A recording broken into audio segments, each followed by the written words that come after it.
یا صاحب الجمال و یا سید البشر من وجهك المنير لقد نور القمر لا يمكن الثناء كما كان حقه بعد خدا بزرگ توئی قصہ مختصر۔ حضرات، اللہ رب العالمین حکم الحاکمین کی حمد و ثنا کہ وہ تمام کائنات کا خالق اور مالک اور رازق ہے، اور کروڑہا مرتبہ درود و سلام آقا نامدار حضور مدنی تاجدار شفیع روز شمار احمد مختار حبیب پروردگار جناب محمد مصطفیٰ احمد مجتبیٰ صلی اللہ تعالی علیہ وآلہ وسلم کی ذات بابرکات پر پیش کرنے کے بعد خالق کائنات کی بارگاہ کے اندر دعا ہے کہ خالق کائنات اپنے پیارے حبیب کریم صلی اللہ تعالی علیہ وآلہ وسلم کے صدقے تمام امت مصطفیٰ پر کرم فضل اور مہربانی فرمائے۔ عزیزان گرامی، یہ مقدس مہینہ جمادی الثانی یعنی جمادی الاخر کا ہے، اور اس کی 22 تاریخ یوم وصال ہے امیر المؤمنین خلیفہ اول جناب حضرت سیدنا ابو بکر صدیق رضی اللہ تعالی عنہ کا۔ حضرت ابو بکر صدیق رضی اللہ تعالی عنہ، آپ کا نام نامی اسم گرامی عبداللہ، والد کا نام ابو قحافہ عثمان رضی اللہ تعالی عنہ، اور والدہ ماجدہ کا نام جناب ام الخیر سلمہ رضی اللہ تعالی عنہ۔ خاندان مصطفیٰ صلی اللہ تعالی علیہ وآلہ وسلم کے اندر، خاندان قریش کے اندر 7ویں پشت پر ان کا سلسلہ نسب رسول اللہ صلی اللہ تعالی علیہ وآلہ وسلم سے جا کر ملتا ہے۔ آقا دو جہاں صلی اللہ تعالی علیہ وآلہ وسلم سے بلحاظ عمر 2 سال چھوٹے ہیں، اور جس وقت نبی کریم صلی اللہ تعالی علیہ وآلہ وسلم نے اعلان نبوت فرمایا تو مردوں میں سب سے پہلے اسلام قبول کرنے والی ہستی کا نام بھی حضرت ابو بکر صدیق رضی اللہ تعالی عنہ۔ اسلام سے پہلے جو عرب کی کیفیت تھی، جو حالت تھی، جس کو زمانہ جاہلیت کہا جاتا ہے، زمانہ جاہلیت کے اندر بھی حضرت ابو بکر صدیق رضی اللہ تعالی عنہ اہل مکہ کے اندر، اہل قریش کے اندر معزز اور مکرم شخصیت کی حیثیت رکھتے تھے، اور زمانہ جاہلیت کے اندر جس وقت عام شراب نوشی کی جاتی تھی، حضرت ابو بکر صدیق رضی اللہ تعالی عنہ نے اس وقت بھی کبھی شراب کو ہاتھ نہیں لگایا۔ نبی کریم صلی اللہ تعالی علیہ وآلہ وسلم پر جب ایمان لائے، اسلام قبول کیا، اسلام قبول کرنے کے بعد جتنے بھی غزوات ہوئے تمام غزوات میں شامل رہے، شریک رہے، اور وصال گرامی 13 ہجری 22 جمادی الثانی کو مدینہ طیبہ کے اندر ہوا۔ حضرت ابو بکر صدیق رضی اللہ تعالی عنہ وہ ہستی ہیں کہ نبی کریم صلی اللہ تعالی علیہ وآلہ وسلم نے دنیا کے اندر ہی جن کو جنت کی بشارت عطا فرمائی۔ ویسے تو ہمارا ایمان، عقیدہ اور نظریہ ہے کہ مصطفیٰ کریم صلی اللہ تعالی علیہ وآلہ وسلم کے تمام صحابہ عادل ہے، تمام صحابہ جنتی ہیں، تمام صحابہ پر اللہ راضی ہے، اور تمام صحابہ مصطفیٰ کریم صلی اللہ تعالی علیہ وآلہ وسلم کی صحبت و سنگت ملنے سے ان کو جو مقام و مرتبہ ملا ہے اس کا مقابلہ دنیا کے اندر کوئی بھی نہیں کر سکتا۔ لیکن کچھ خوش نصیب افراد ایسے کہ جن کو نبی کریم صلی اللہ تعالی علیہ وآلہ وسلم نے دنیا کے اندر جنت کی بشارت عطا فرمائی، وہ 10 صحابہ کرام ہیں جن کو عشرہ مبشرہ کہا جاتا ہے رضوان اللہ علیہ اجمعین،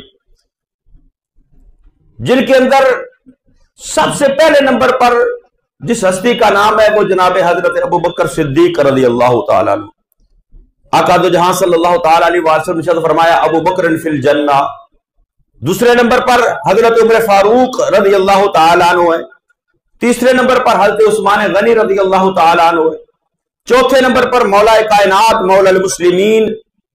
حضرت علی المرتضی شیر خدا کرم اللہ تعالیٰ وجہ الکریم ہے۔ پانچویں نمبر پر حضرت طلحہ،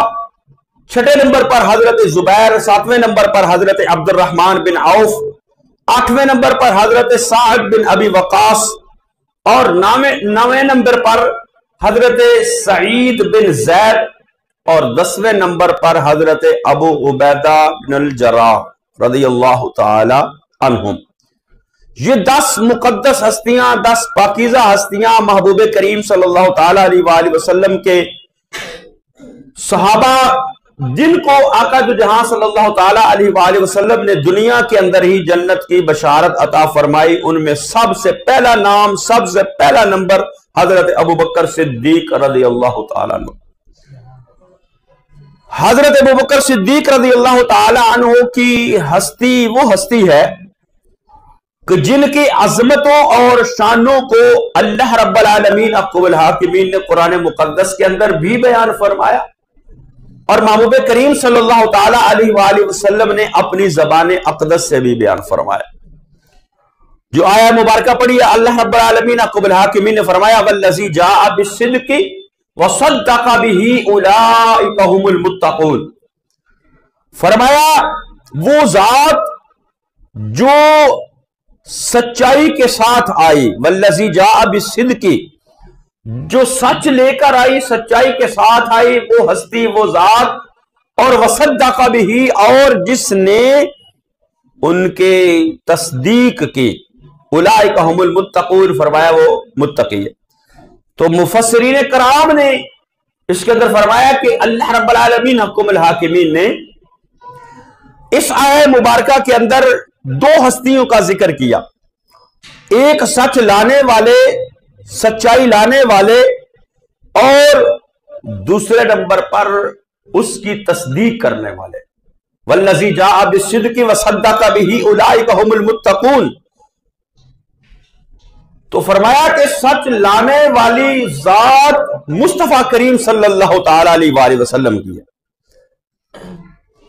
اور اس کی تصدیق کرنے والی ذات جناب حضرت ابو بکر صدیق رضی اللہ تعالی عنہ کی ذات ہے۔ اور اللہ رب العالمین حکم الحاکمین نے حضرت ابو بکر صدیق رضی اللہ تعالی عنہ کو سب سے بڑا متقی اور سب سے بڑا پرہیزگار فرمایا۔ جب حضرت بلال حبشی کو حضرت ابو بکر صدیق نے خرید کر مصطفیٰ کریم صلی اللہ تعالی علیہ وآلہ وسلم کی بارگاہ کے اندر پیش کر دیا، تو کفار و مشرکین نے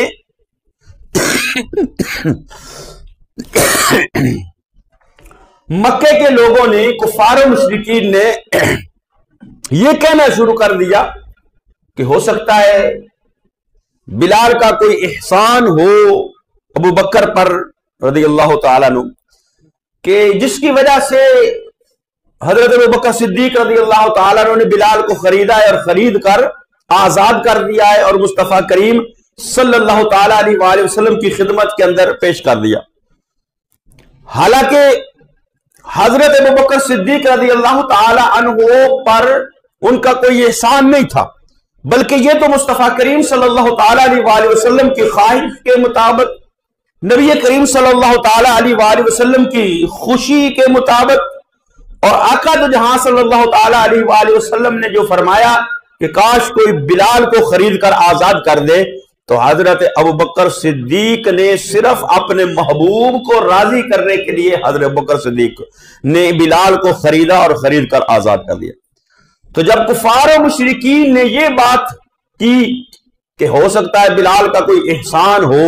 جس کا بدلہ اتارنے کے لیے ابو بکر صدیق نے بلال کو خریدا ہے، خرید کر آزاد کیا ہے، تو اللہ نے قرآن کی آیات نازل فرمایا، وَسَيُجَنَّبُهَا الْأَتْقَى الذی یؤتی مالہ یتزکی وما لأحد عنده من نعمت تجزا الا ابتغاء وجہ ربہ الاعلی ولسوف یرضی۔ فرمایا یہ جو سب سے بڑا متقی اور پرہیزگار ہے، اس کو دور رکھا جائے گا جہنم سے، جو اپنا مال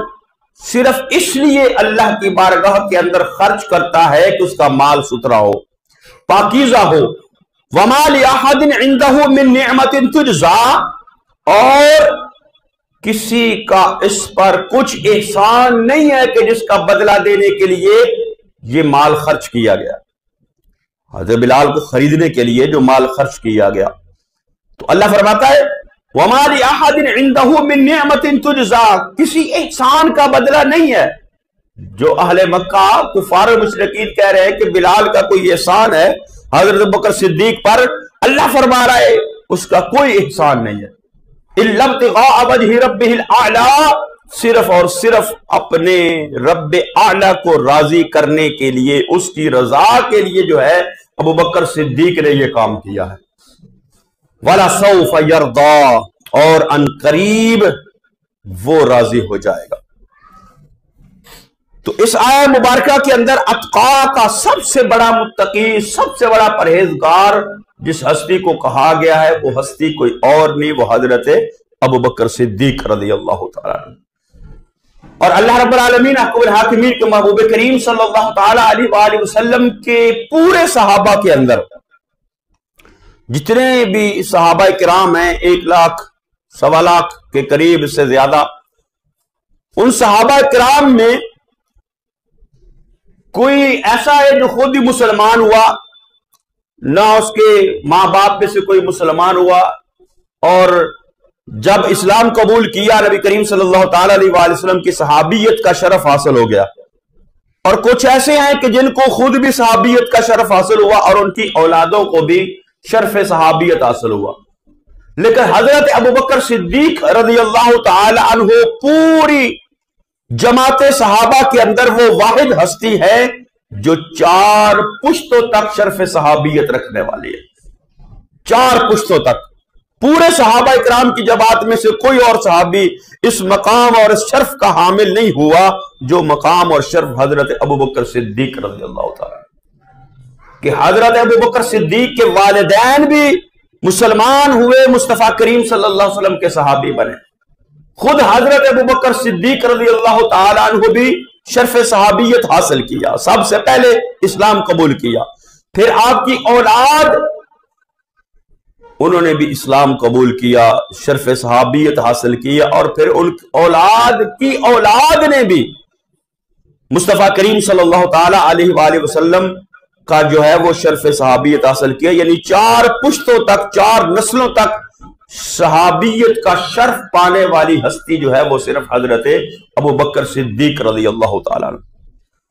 اور اللہ رب العالمین احکم الحاکمین کے محبوب کریم صلی اللہ تعالیٰ علیہ وآلہ وسلم نے جب ہجرت فرمائی تو ہجرت رات کی تاریکی کے اندر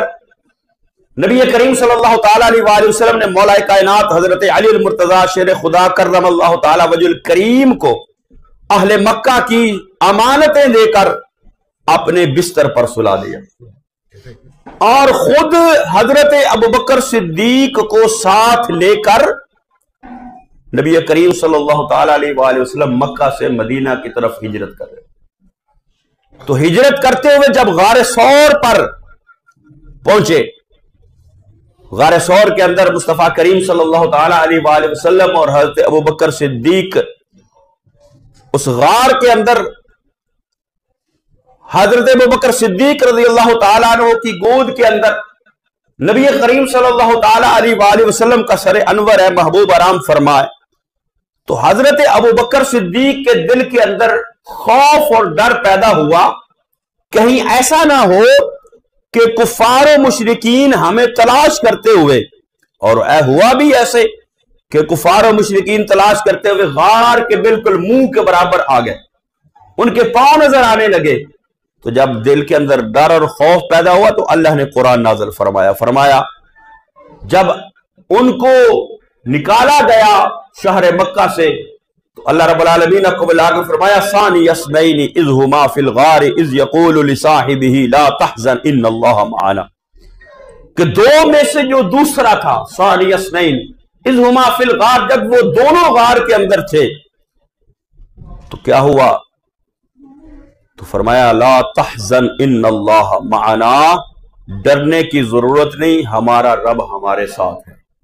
تو وہ دو کون تھے؟ ایک مصطفیٰ کریم صلی اللہ تعالی علیہ وآلہ وسلم کی ذات تھی اور دوسرے حضرت ابوبکر صدیق کی ذات تھی۔ اور اللہ رب العالمین حکم الحاکمین نے جب محبوب کریم صلی اللہ تعالی علیہ وآلہ وسلم کے ان صحابہ کا ذکر اور تذکرہ قرآن مقدس کے اندر بے شمار مقامات پر کیا ہے، اور اس آیے مبارکہ کے اندر جو فرمایا نا ثانی اثنین اذ ہما، ہما دو، تو ان دو کے اندر بھی حضرت ابوبکر صدیق کا ذکر ہے۔ لا تحزن کے اندر بھی حضرت ابوبکر صدیق کو خطاب کیا جا رہا ہے۔ ان اللہ معنا کے اندر بھی حضرت ابوبکر صدیق رضی اللہ تعالیٰ عنہ کا ذکر ہے۔ تو جس کا ذکر اللہ قرآن کے اندر فرماتا ہے اس کا ایمان کتنا کامل اور اکمل ہوگا۔ اور محبوب کریم صلی اللہ تعالی علیہ وآلہ وسلم کی امت کے اندر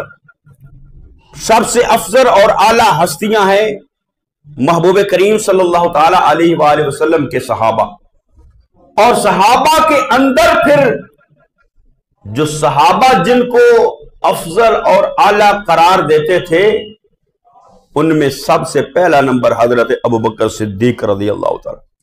حضرت عبداللہ ابن عمر فرماتے ہیں رضی اللہ تعالیٰ عنہما کہ ہم کنا فی زمان النبی لا نعدل بأبی بکر احدا ثم عمر ثم عثمان۔ تو حضرت عبداللہ ابن عمر کہتے ہیں کہ ہم رسول اللہ صلی اللہ تعالی علیہ وآلہ وسلم کے زمانہ مبارکہ کے اندر، یعنی ظاہری حیات طیبہ کے اندر، ہم صحابہ کے اندر کسی کو بھی حضرت ابوبکر صدیق سے افضل جو ہے وہ نہیں تھے سمجھتے تھے۔ سب سے افضل حضرت ابوبکر صدیق کو سمجھتے تھے، ثم عمر، پھر اس کے بعد حضرت عمر کو، ثم عثمان، پھر اس کے بعد حضرت عثمان غنی رضی اللہ تعالیٰ عنہ۔ تو یہ صحابہ کرام رضوان اللہ تعالی علیہم اجمعین کا نظریہ تھا، اور محبوب کریم صلی اللہ تعالی علیہ وآلہ وسلم کے صحابہ ان کو تمام صحابہ میں سے افضل اور اعلیٰ قرار دیتے تھے۔ حضرت ابو جحیفہ رضی اللہ تعالیٰ عنہ یہ صحابی رسول ہے، اور نبی کریم صلی اللہ تعالی علیہ وآلہ وسلم کے بعد حضرت مولا کائنات حضرت علی المرتضی شیر خدا کرم اللہ تعالی وجہ الکریم کے ساتھ جو ہے وہ ان کا زیادہ قرب کا تعلق تھا۔ تو ایک دن حضرت مولا کائنات حضرت علی المرتضی شیر خدا کرم اللہ تعالی وجہ الکریم نے صحابی رسول حضرت ابو جحیفہ رضی اللہ تعالی عنہ کو فرمایا یا ابا جحیفہ الا اخبرک بافضل هذه الامه بعد نبیها، اے ابو جحیفہ کیا میں تمہیں اس شخص کے بارے میں نہ بتاؤں جو اس امت کے اندر مصطفیٰ کریم صلی اللہ تعالی علیہ وآلہ وسلم کے بعد سب سے افضل ہے۔ مولا کائنات فرما رہے ہیں، وہ فرما رہے ہیں اے ابو جحیفہ کیا میں تمہیں اس شخص کے بارے میں نہ بتاؤں جو بِأَفْضَلِ هَذِهِ الْأُمَّةِ بَعْدَ نَبِيِّهَا، جو نبی کریم صلی اللہ تعالی علیہ وآلہ وسلم کے بعد اس امت کے اندر سب سے افضل ہے۔ تو حضرت ابو جحیفہ نے عرض کی اے مولا کائنات فرمائیے، بیان فرمائیے۔ تو مولا کائنات حضرت علی المرتضی شیر خدا کرم اللہ تعالی وجہ الکریم نے فرمایا افضل هذه الامه بعد نبیها ابو بکر و بعد ابو بکر عمر۔ تو مولا کائنات حضرت علی المرتضی شیر خدا کرم اللہ تعالی وجہ الکریم فرما رہے ہیں کہ اے ابو جحیفہ اس امت کے اندر سب سے افضل انبیاء کے بعد، نبیوں کے بعد، مصطفیٰ کے بعد اس امت کے اندر جو سب سے افضل ہستی ہے اس کا نام ہے حضرت ابوبکر صدیق رضی اللہ تعالی، اور پھر حضرت ابوبکر صدیق کے بعد جس کا مقام و مرتبہ ہے وہ حضرت عمر فاروق رضی اللہ تعالی۔ اور امام بخاری نے اس کو نقل کیا حدیث مبارکہ کو حضرت علی المرتضیٰ شیر خدا کرم اللہ تعالی وجہ الکریم کے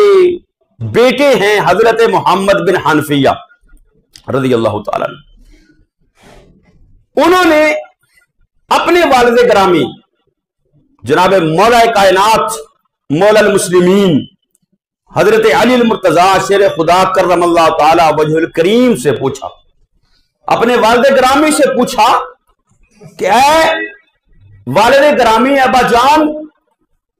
کہ رسول اللہ صلی اللہ تعالی علیہ وآلہ وسلم کے بعد اس امت کے اندر سب سے افضل کون ہے؟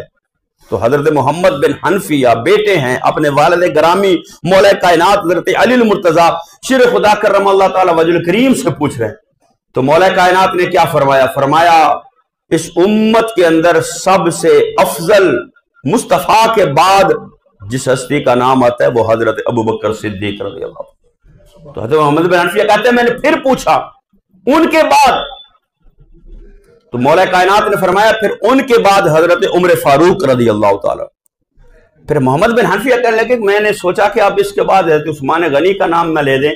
تو میں نے خود ہی کہا کہ پھر اس کے بعد تو آپ ہوں گے.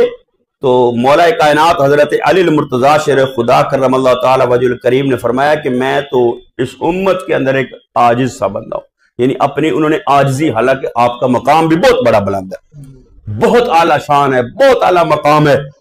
بہت بڑی فضیلت ہے مولا کائنات حضرت علی المرتضیٰ شیر خدا کی، جن کو مصطفیٰ کریم صلی اللہ تعالی علیہ وآلہ وسلم نے فرمایا من کنت مولا فہذا علی مولا، جس کا میں مولا ہوں اس کا علی مولا. جس کو فرمایا انا مدینۃ العلم وعلی بابھا، میں علم کا شہر ہوں، علی اس کا دروازہ ہے. انا مدینۃ الحکمت وعلی بابھا، میں حکمت کا شہر ہوں، علی اس کا دروازہ ہے. کوئی مقام چھوٹا نہیں ہے حضرت مولا کائنات حضرت علی المرتضیٰ شیر خدا کا.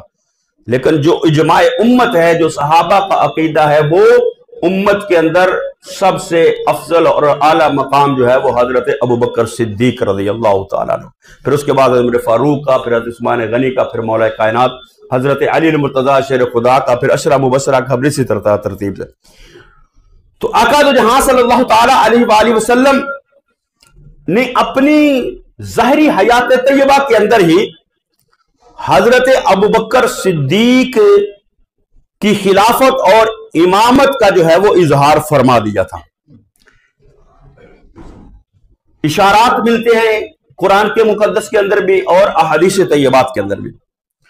اللہ رب العالمین حکم الحاکمین نے جو قرآن مقدس کے اندر فرمایا نا اہدنا الصراط المستقیم صراط الذین انعمت علیہم، سورہ فاتحہ کے اندر ہم اللہ کی بارگاہ کے اندر دعا کرتے ہیں اے اللہ ہم کو صراط مستقیم کی ہدایت عطا فرما، ان لوگوں کا راستہ جن پر تو نے انعام کیا ہے. انعام یافتہ لوگوں کا جب ذکر آتا ہے قرآن مقدس کے دوسرے مقام کے اوپر تو وہاں پر کیا آتا ہے فَأُولَٰئِكَ الَّذِينَ أَنْعَمَ اللَّهُ عَلَيْهِمْ مِنَ النَّبِيِّينَ وَالصِّدِّيقِينَ وَالشُّهَدَاءِ وَالصَّالِحِينَ. انبیاء کے بعد ذکر آتا ہے صدیقین کا، اور صدیقین کے سردار جناب حضرت ابوبکر صدیق رضی اللہ تعالیٰ، یعنی انبیاء کے بعد اگر مرتبہ کسی کا ہے تو وہ حضرت ابوبکر صدیق رضی اللہ تعالی عنہ کا. امام فخر الدین رازی نے اس بات کو نقل کیا ہے، وہ فرماتے ہیں کہ دلالت هذه الآیات علی امامت ابی بکر، کہ یہ جو آیا مبارکہ ہے نا اہدنا الصراط المستقیم صراط الذین انعمت علیہم، اور پھر اس کے بعد انعم اللہ، فرماتے ہیں کہ یہ آیت حضرت ابوبکر صدیق کی امامت پر دلالت کرتی ہے. یعنی اس سے حضرت ابوبکر صدیق کی امامت اور افضلیت اور آپ کی خلافت جو ہے وہ ثابت ہوتی ہے کہ انبیاء کے بعد مقام و مرتبہ اور پھر مصطفیٰ کریم صلی اللہ تعالی علیہ وسلم کے بعد اس امت کے اندر سب سے اعلیٰ شان اور مقام اور فضیلت اور مقام و مرتبہ جو ہے وہ حضرت ابوبکر صدیق رضی اللہ تعالی عنہ. حضرت انس بن مالک رضی اللہ تعالی عنہ وہ فرماتے ہیں کہ قبیلہ بنو مستلق کے افراد نے مجھے رسول اللہ صلی اللہ تعالی علیہ وآلہ وسلم کے پاس بھیجا. کس لیے بھیجا؟ کیونکہ نبی کریم صلی اللہ تعالی علیہ وآلہ وسلم کی حیات طیبہ کے اندر جو زکوٰۃ اور صدقات وغیرہ مختلف قبائل سے اکٹھی ہوتی تھی وہ مصطفیٰ کریم صلی اللہ علیہ وسلم کی بارگاہ کے اندر پیش کی جاتی تھی. پھر آقا دو جہاں صلی اللہ تعالی علیہ وآلہ وسلم اس کو آگے تقسیم فرماتے. تو حضرت انس فرماتے ہیں کہ مجھے قبیلہ بنو مستلق کے لوگوں نے یہ بھیجا کہ جاؤ جا کر رسول اللہ صلی اللہ تعالی علیہ وآلہ وسلم سے جا کر یہ پوچھو کہ اے محبوب کریم صلی اللہ تعالی علیہ وآلہ وسلم، آپ کے بعد یعنی جب آپ اس دنیا سے پردہ فرما جائیں، آپ اس دنیا سے رخصت ہو جائیں، تو یہ نظام اسلام ہے، یہ تو اسی طرح چلتا رہے گا، تو آپ کے بعد ہم یہ زکوٰۃ و صدقات جو ہے وہ کس کو دیں گے؟ یعنی آپ کے بعد کون جو ہے وہ اس امت کا والی بنے گا، کون جو ہے وہ اس امت کا رکھوالا بنے گا، کون جو ہے وہ اس امت کی امامت و خلافت سنبھالے گا؟ تو آقا دو جہاں صلی اللہ تعالی علیہ وآلہ وسلم نے ارشاد فرمایا میرے بعد یہ صدقات و زکوٰۃ جو ہے وہ حضرت ابوبکر کے پاس لے کر آنا، حضرت ابوبکر کے پاس لے کر آنا۔ تو حضرت ابوبکر صدیق رضی اللہ تعالی عنہ، جن کو مصطفیٰ کریم صلی اللہ تعالی علیہ وآلہ وسلم نے اپنی زندگی کے اندر اشارات فرما دیا، حتیٰ کہ جب نبی کریم صلی اللہ تعالی علیہ وآلہ وسلم کے ظاہری طور پر آخری ایام ہے تو آقا دو جہاں صلی اللہ تعالی علیہ وآلہ وسلم نے مسجد نبوی کے اندر کھلنے والے تمام کھڑکیاں دروازے بند کروا دیے، کیونکہ جن صحابہ اکرام کے گھر نزدیک سے مسجد نبوی کے، تو انہوں نے مسجد نبوی والی سائیڈ کے اوپر کھڑکیاں اور دروازے رکھے ہوئے تھے تاکہ آسانی سے وہاں سے نکل کر مسجد کے اندر جا سکے۔ تو نبی کریم صلی اللہ تعالی علیہ وآلہ وسلم نے فرمایا کہ سوائے ابو بکر صدیق کے دروازے کے سب کے دروازے اور کھڑکیاں بند کر دیے جائے۔ اور یہ بھی اس بات پر محدثین کرام فرماتے ہیں، یہ بھی اس چیز کی دلالت ہے، اس چیز پر دلیل ہے، کیونکہ نبی کریم صلی اللہ تعالی علیہ وسلم یہ جانتے تھے کہ میرے بعد خلیفہ ابو بکر صدیق بنیں گے، تو انہوں نے مسجد کے اندر آنا جانا امامت کے لیے، خلافت کے لیے، لہذا ان کا دروازہ اس لیے کھلا رکھوایا۔ ایک عورت آئی آقا دو جہاں صلی اللہ تعالی علیہ وآلہ وسلم کے پاس کوئی معاملہ لے کر، کوئی بات پوچھنے کے لیے، تو آقا دو جہاں صلی اللہ تعالی علیہ وآلہ وسلم نے اس کو فرمایا کہ دوبارہ حاضر ہونا، یعنی دوسری مرتبہ پھر بلایا۔ پہلی دفعہ حاضر ہوئی، جو بات تھی کی، جو معاملہ تھا وہ پیش کیا، تو آقا دو جہاں صلی اللہ تعالی علیہ وآلہ وسلم نے فرمایا کہ اس ٹائم چلی جاؤ، دوبارہ پھر جو ہے وہ فلاں دن فلاں موقع پر یا کسی موقع پر وہ آنا۔ تو وہ عورت جب تھوڑا سا آگے گئی تو مڑ کر واپس آئی اور آ کر پوچھنے لگی یا رسول اللہ صلی اللہ تعالی علیہ وآلہ وسلم، اگر میں آپ کو نہ پاؤں، یعنی میں آؤں اور آپ مجھے نہ ملیں، آپ وصال فرمائے جائیں یا آپ نہ موجود ہوں، اشارہ وصال کی طرف تھا، تو یا رسول اللہ صلی اللہ تعالی علیہ وآلہ وسلم پھر میں کس کے پاس آؤں، میرا معاملہ کون حل کرے گا؟ یعنی بندہ کسی کے پاس جاتا ہے کوئی بات کرنے کے لیے، کوئی معاملہ کرنے کے لیے، جب دوسری مرتبہ جانا ہو، مہینے بعد، 2 مہینے بعد، 10 دن بعد، تو بندہ یہ پوچھ لیتا ہے اور اگر میں آؤں مجھے نہ تو ملے تو پھر میں کیا کروں، کس کے پاس آؤں؟ یعنی آلٹرنیٹ اس کا کیا ہوگا، اس کو متبادل کیا ہوگا؟ تو اس عورت نے جب اس کے ذہن کے اندر یہ خیال آیا کہ اب تو میں رسول اللہ صلی اللہ تعالی علیہ وآلہ وسلم سے ملاقات کر کے جا رہی ہوں، آقا جہاں صلی اللہ تعالی علیہ وآلہ وسلم نے دوبارہ آنے کا حکم ارشاد فرمایا ہے، لیکن میں آؤں تو ہو سکتا ہے مصطفیٰ کریم صلی اللہ تعالی علیہ وآلہ وسلم موجود نہ ہوں، آپ وصال فرما چکے ہوں، آپ اس دنیا سے جو ہے وہ رخصت ہو چکے ہوں،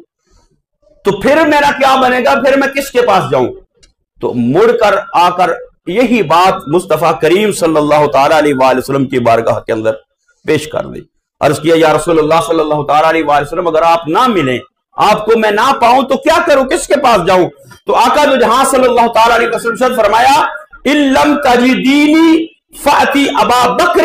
فرمایا اگر تم مجھے نہ پا سکو تو ابو بکر صدیق کے پاس چلے جانا۔ یعنی آقا نے فرما دیا کہ میرے بعد اس امت کا والی اور اس امت کی امامت و خلافت کا حقدار کون ہوگا، وہ حضرت ابو بکر صدیق رضی اللہ تعالیٰ۔ اور آقا جو جہاں صلی اللہ تعالی علیہ وآلہ وسلم نے اپنی ظاہری حیات طیبہ کے اندر، جب آقا جو جہاں صلی اللہ تعالی علیہ وآلہ وسلم شدید بیمار ہوئے، شدید علالت آپ پر غالب آئی، تو نبی کریم صلی اللہ تعالی علیہ وآلہ وسلم حضرت عبداللہ بن زمعہ رضی اللہ تعالیٰ عنہ بیان کرتے ہیں کہ جب آپ پر شدت علالت غالب آ گئی تو نماز کا وقت ہوا، حضرت بلال حبشی نے آذان دی، آذان دینے کے بعد اپنے معمول کے مطابق حضرت بلال مصطفیٰ کریم صلی اللہ تعالیٰ علیہ وآلہ وسلم کو بلانے کے لیے گئے کہ یا رسول اللہ صلی اللہ تعالیٰ علیہ وآلہ وسلم آئیے، تشریف لائیے، نماز پڑھائیے۔ تو جب حضرت بلال مصطفیٰ کریم صلی اللہ تعالیٰ علیہ وآلہ وسلم کے دروازہ پر جا کر اجازت طلب کر کے مصطفیٰ کریم صلی اللہ علیہ وسلم کی بارگاہ کے اندر عرض کیا تو شدت علالت کی وجہ سے مصطفیٰ کریم صلی اللہ تعالیٰ علیہ وآلہ وسلم اٹھ نہ سکے،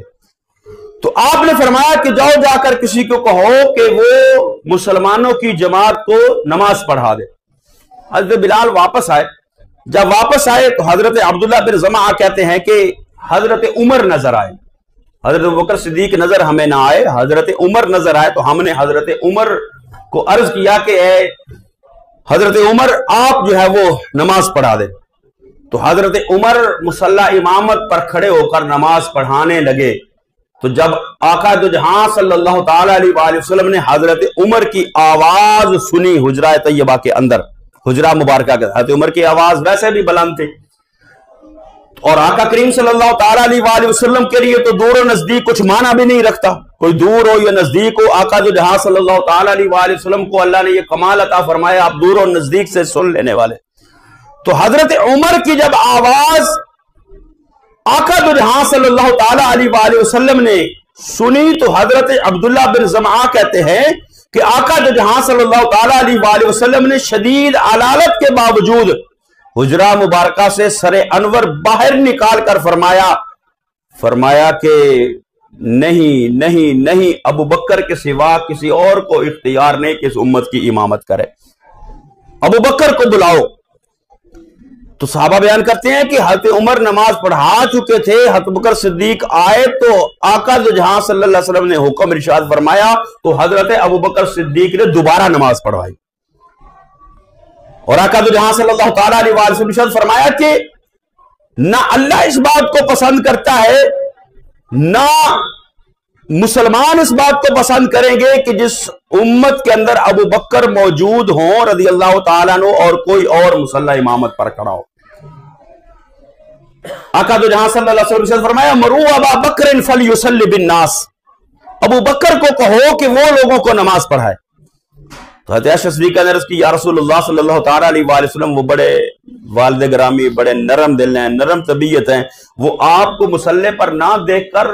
ان سے تو ہے وہ آنسو ان کے رکیں گے نہیں، ان سے تلاوت بھی نہیں ہو سکے گی۔ آقا دو جہاں صلی اللہ علیہ وسلم نے پھر فرمایا مرو ابا بکر فلیصلی بالناس، ابو بکر کو کہو نماز پڑھائے۔ پھر عرض کی تو تیسری مرتبہ پھر مصطفیٰ کریم صلی اللہ علیہ وسلم نے فرمایا مرو ابا بکر فلیصلی بالناس، ابو بکر کو کہو کہ وہ نماز پڑھائے۔ اور حضرت ابو بکر صدیق رضی اللہ تعالی عنہ نے مصطفیٰ کریم صلی اللہ تعالی علیہ وآلہ وسلم کی ظاہری حیات طیبہ کے اندر، ظاہری جو ہے وہ زندگی کے اندر مصطفیٰ کریم صلی اللہ تعالی علیہ وآلہ وسلم کے حکم کے مطابق 17 نمازیں جو ہیں وہ مصطفیٰ کریم صلی اللہ علیہ وسلم کی زندگی کے اندر ظاہری حیات طیبہ کے اندر محبوب کے حکم پر مصلی رسول پر کھڑے ہو کر نمازیں پڑھائی ہیں۔ یعنی آقا دو جہاں صلی اللہ تعالیٰ علیہ وآلہ وسلم نے اپنی حیات طیبہ کے اندر جو ہے وہ حضرت ابو بکر صدیق کو اس امت کا امام بنا دیا۔ تو مولا کائنات حضرت علی المرتضیٰ شیر خدا کہتے ہیں کہ جب محبوب کریم صلی اللہ تعالیٰ علیہ وآلہ وسلم نے ہمارے دین کے معاملات میں ابو بکر کو امام بنا دیا ہے، ہم نے دنیاوی معاملات میں بھی ان کو خلیفہ منتخب کر لیا، کیونکہ جب نبی کریم صلی اللہ تعالیٰ علیہ وآلہ وسلم کے صحابہ حج فرض ہوا تو حج کے لیے مدینہ طیبہ سے مکہ کے اندر حج کرنے کے لیے آئے تو پہلے سال مصطفیٰ کریم صلی اللہ تعالیٰ علیہ وآلہ وسلم تشریف نہیں لائے، پہلے سال مصطفیٰ کریم صلی اللہ علیہ وسلم تشریف نہیں لائے، اور اس سال آقا دو جہاں صلی اللہ تعالیٰ علیہ وآلہ وسلم نے حج کا امیر جو بنایا وہ حضرت ابو بکر صدیق رضی اللہ تعالیٰ عنہ کو بنایا، امیر حج حضرت ابو بکر صدیق کو بنا کر روانہ کیا، اور پھر اگلے سال جو آخری حج تھا وہ حج نبی کریم صلی اللہ تعالیٰ علیہ وآلہ وسلم نے اپنی امارت کے اندر جو ہے وہ دوسرا حج فرمایا۔ تو دنیا کے اندر ظاہری حیات طیبہ کے اندر نبی کریم صلی اللہ تعالیٰ علیہ وآلہ وسلم نے حضرت ابوبکر صدیق کو اس امت کا امام بنایا، اور اس امت کے اندر تمام صحابہ کرام اور تمام امت مصطفیٰ صلی اللہ تعالیٰ علیہ وآلہ وسلم کا یہ اجماع ہے کہ افضل البشر بعد الانبیاء بالتحقیق، کہ تمام انبیاء کے بعد، یعنی رسول اللہ صلی اللہ تعالیٰ علیہ وآلہ وسلم کے بعد باقی انبیاء کرام کا مرتبہ ہے، انبیاء کے بعد امتوں کے اندر جو سب سے اعلیٰ جس کا مقام اور مرتبہ ہے وہ حضرت ابوبکر صدیق رضی اللہ تعالیٰ عنہ، اور جو ترتیب خلافت ہے وہی ترتیب فضیلت ہے، یعنی پہلے حضرت ابوبکر صدیق، پھر عمر فاروق رضی اللہ تعالیٰ عنہ، پھر حضرت عثمان غنی، پھر مولا کائنات حضرت علی المرتضیٰ شیر خدا کرم اللہ تعالیٰ وجہ الکریم کو۔ تو اہل سنت و جماعت کا یہ عقیدہ اور نظریہ ہے کہ پوری امت کے اندر سب سے افضل، سب سے اعلیٰ جو ہستی ہے وہ حضرت ابوبکر صدیق رضی اللہ تعالیٰ عنہ۔ باقی حضرت ابوبکر صدیق کا مقام و مرتبہ وراء الورا، حضرت عمر فاروق کا وراء الورا، حضرت عثمان غنی کا وراء الورا، مولا کائنات حضرت علی المرتضیٰ شیر خدا کا میں نے پہلے عرض کیا، ان کی شانیں بلند و بالا ہیں، عرفہ و اعلیٰ ہیں، جو ان کی خصوصیات ہیں وہ کسی اور کو حاصل نہیں، جو ان کی خصوصیات ہیں وہ کسی اور کو حاصل نہیں، انفرادی طور پر بھی اپنے اپنے مقامات و مرتبے ہیں، لیکن اجماع امت یہ ہے کہ سب سے افضل حضرت ابوبکر صدیق رضی اللہ تعالی عنہ ہے۔ اللہ رب العالمین احکم الحاکمین ہمیں صحابہ کے بارے میں درست عقیدہ رکھنے کی توفیق عطا فرمائے۔